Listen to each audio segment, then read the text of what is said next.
I transmigrated into the body that holds my heart. Funny. I always thought dying would be painful. But there I was, just a mere soul standing outside the operating room, staring at the clinical door, waiting as high-class surgeons meticulously extract my heart from my body behind those closed doors. That was it. Easy, painless, effortless. I looked around the dim, silent corridor.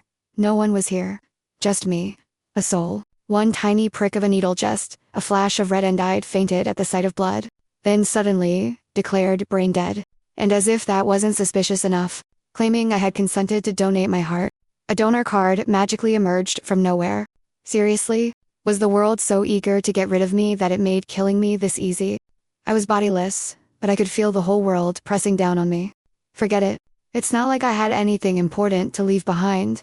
Death is a gift, I thought, sighing as I turned away from the operating room, scanning the hallway for any sign of light. Heaven, right? I looked down. Or, hell, I'm in doubt. But in all, I didn't do anything bad, but also didn't do anything good.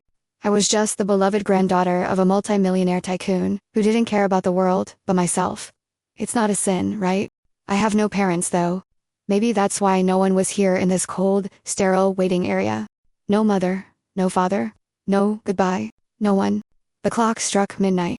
My attention snapped to two men exiting the operating room. One of them was holding a cooler. Strangely, I could feel my heart beating inside of me. Ah, that must be it. They must be carrying my heart. Not paying them much mind, I peeked inside the operating room. 7 people, I counted. 1 was operating, 2 assisting, 2 cleaning, 1 taking notes, and 1 just standing in the corner. I recognized those eyes. His face might be covered by mask, but those eyes. I gave a weak smile. Well, it's not like I could stab him or anything. I'm just a soul. And besides, it wasn't a surprise. I sighed again. I was about to walk into the room for one last look at myself, my body, when I felt it. A sudden tug, then a pull. Startled, I looked at the 2 men carrying the cooler. Every step they took, I was dragged forward. Step by step. Okay, fine. I'm coming. I followed them. Not like I had a choice. We reached the hospital lobby. The nurse at the desk signaled for the elevator. We entered the elevator as soon as it opened. Just as the doors began to close, I caught a silhouette of a frantic man rushing toward the nurse's station. Drenched in sweat, worry etched all over his face. Somehow, I felt jealous. I wished someone would run for me like that. I once had someone, my grandfather, but he's gone now. Just months ago. Yes, dying is a gift. Maybe now, I can finally join him, wherever he is.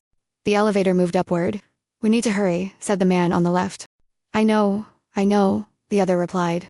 When the elevator doors opened again, a grand helicopter was waiting. I raised an eyebrow. Whoa, Richie Rich, I noted, dryly. The helicopter waiting by the helipad was no ordinary chopper. It gleamed under the hospital's floodlights, like a jewel forged for the ultralight. Its sleek, matte black body reflected the harsh glare. Edges sharp and aerodynamic, like a predator ready to take flight. The rotor blades hummed softly, cutting through the still night air with a promise of swift escape. Through the tinted windows, I could just make out the plush, leather-lined interior, silent luxury wrapped in steel. The door slid open with a whisper, revealing a polished metal floor that shimmered faintly, spotless and cold. It wasn't just a vehicle, it was a statement. Power, money, control.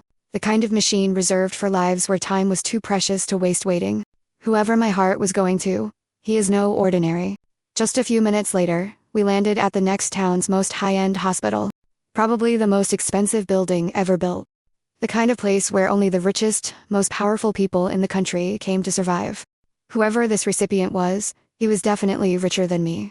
I made a note of that. Probably some filthy rich politician, business magnate, or royalty. Whatever he was, I imagined a fat, stubborn old man who simply refused to die. Lucky him. My heart was in perfect condition. I'd only ever had one heartbreak in. That was when Grandpa passed. No trauma, no health issues, no smoking, no drinking. All in all, pampered and boring. My parents died when I was an infant, so they never left much of a mark. And now, looking into another operating room, a flicker of regret passed through me. I should have enjoyed life more. Damn. I never even went to a bar. Never danced all night. Never had that drunken karaoke moment. If I ever got a second chance, I'd try all of it. Every cliché. Oh well, in my next life. Maybe, if that truly exists. The transplant took longer than mine. I got bored. Again, I glanced around. Empty. This place got different floor layout than the hospital where I had been operated. We went in the exit. I glanced at my right where the sign says, entrance. Curiosity whispered, why not? I had nothing better to do. I slipped through the entrance door. The room on the other side was filled with people. Crying, praying, hoping. At the back stood two high school girls, holding hands, heads bowed. At the center an older couple, maybe in their 40s. The man appeared calm, composed, but I noticed how his lips trembled. His hand gripped his wife's so tightly, it was nearly white. She cried into his chest, shoulders shaking. I couldn't cry, being a soul and all, but my heart ached. At the front row sat an elderly couple and a man standing next to them. He placed a hand gently on the grandmother's shoulder, as if anchoring her to the moment. I didn't know any of them, but it was clear whoever my heart was going to meant the world to these people. And suddenly, for the first time since dying, I felt peace. My heart had gone to something good. Maybe his life mattered more than mine did, and that was strangely comforting. I sighed. Again. It's for the 1000th time now. I couldn't bear staying in that room, not any longer. So I wandered, testing how far I could go still, tethered to my heart somehow. Step by step, I made it to the next operating room. Then it happened. A commotion. A group of people rushed right through me, the way only the living could. They were doctors, nurses, rescuers, and on the stretcher a man, bloodied, limp.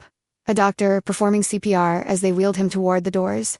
I was suffocating and unable to breathe at the sight of blood, but instantly distracted as I have a good look at the man's face. I knew that face. I just saw him. Back at B City's hospital. What's he doing here? He had a car accident on the way here. One responder shouted. Way over the speed limit, another added grimly. I can tell from the injuries, said the nurse, voice heavy with concern. Out of curiosity, just curiosity, I told myself I followed the last nurse into the room. I hadn't expected to be let in, but I slipped through smoothly, almost too easily. This room is adjacent to the room where my heart was being transplanted, if I'm not mistaken. The scene hit me hard. I froze at the corner of the operating room, trembling by the sight of blood all over the place. Blood. I was never good with it. That's why I hadn't even watched my own surgery. But here I was, stupidly standing inside someone else's operation room. What was I thinking? The man was dying. I could tell, his soul was starting to leave his body. And then, our eyes met. The flatline sound screamed in the room sharp, endless. It was the most disturbing thing I'd ever heard. Clear, the doctor shouted as they pressed the paddles to his chest. His body jolted, then fell limp again. No rhythm. Again. The team moved like a machine, oxygen, IVs, adrenaline, the monitor blinked. Still flat, sweat glistened on the surgeon's brow as another shock coursed through the man's chest. His body bounced, but the line remained cruelly straight. Time was running out. Yet, despite all the chaos, his eyes never left mine. This is the first time I've ever seen a ghost, I thought. But then again, I'm a ghost too. I moved toward him slowly. He hovered on the left side of his body. I stood on the right. Someone out there still needs you, I said as I recall the image where I first saw him. Someone might be waiting for him, I assume. His hand reached for mine. Take me with you, he pleaded. Looked down at his crushed form. Broken. So broken. I don't know if it's luck, but his handsome face suffered less damaged. I looked back into his pleading eyes. I bet he assumed I'm some sort of an angel or a grim reaper, hoping I could ease his pain. No, I whispered. You still have a chance. Then, without fully understanding why, I grabbed his hand and pulled him downward, back into his body. He stumbled. The force yanked him out of the soul state, out of limbo. And he was vacuumed back into his body, making the flatline beat once again. In that exact moment, as the monitor beeped, steady, rhythmic, alive, I felt it. A sudden pull, like a vacuum, yanking my very essence out of existence. Heaven's calling me, I thought. Or hell, I'm not sure. Then everything went black. A void. No light, no sound, just nothing. I sighed into the nothingness. This is what I get for being not so sure. I always thought I'd end up in heaven. But maybe I was wrong. Maybe this was my own version of hell, silent, cold, and forgotten. This place is cold. Surprisingly cold. Then voices faint at first. I saw her finger move. Doctor, believe me. I heard a woman's voice. Urgent, hopeful. I believe you, Mrs. Zane, an older man replied calmly.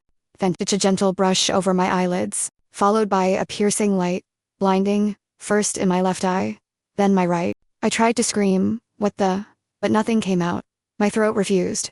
There's definitely a response. This is great news. The doctor's voice buzzed with enthusiasm. More voices. Excited chatter. But one sound rose above them, all a woman, sobbing uncontrollably. The same voice as earlier. She didn't speak, just cried. Loud, gasping sobs that cracked in the middle. She'll wake up in no time, said the doctor. We'll continue to monitor her. I felt the voices begin to fade. Except I couldn't take her sobbing anymore. Slowly I willed my eyes to open. And then a face. Familiar. The ones I saw at the waiting room from before. Hovering close.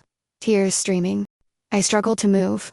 My eyes darted left to right, scanning the room in confusion. Then the door burst open. The doctor rushed back in, flanked by more doctors and interns.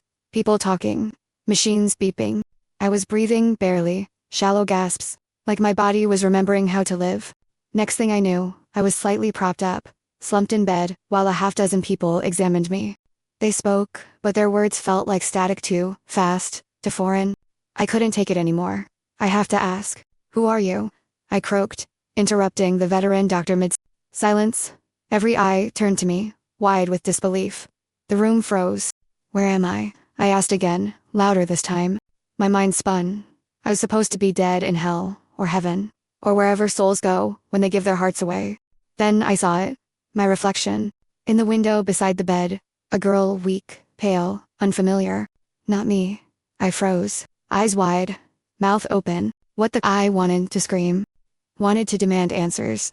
But my chest clenched. T-Twi could barely breathe. She's panicking, calm her down, the doctor ordered. A nurse leaned over, gently pushing something into my fore. My vision blurred. My limbs tingled. What is happening to me? That was the last thought I had before the darkness took me again. Did I just transmigrate it to the body that holds my heart?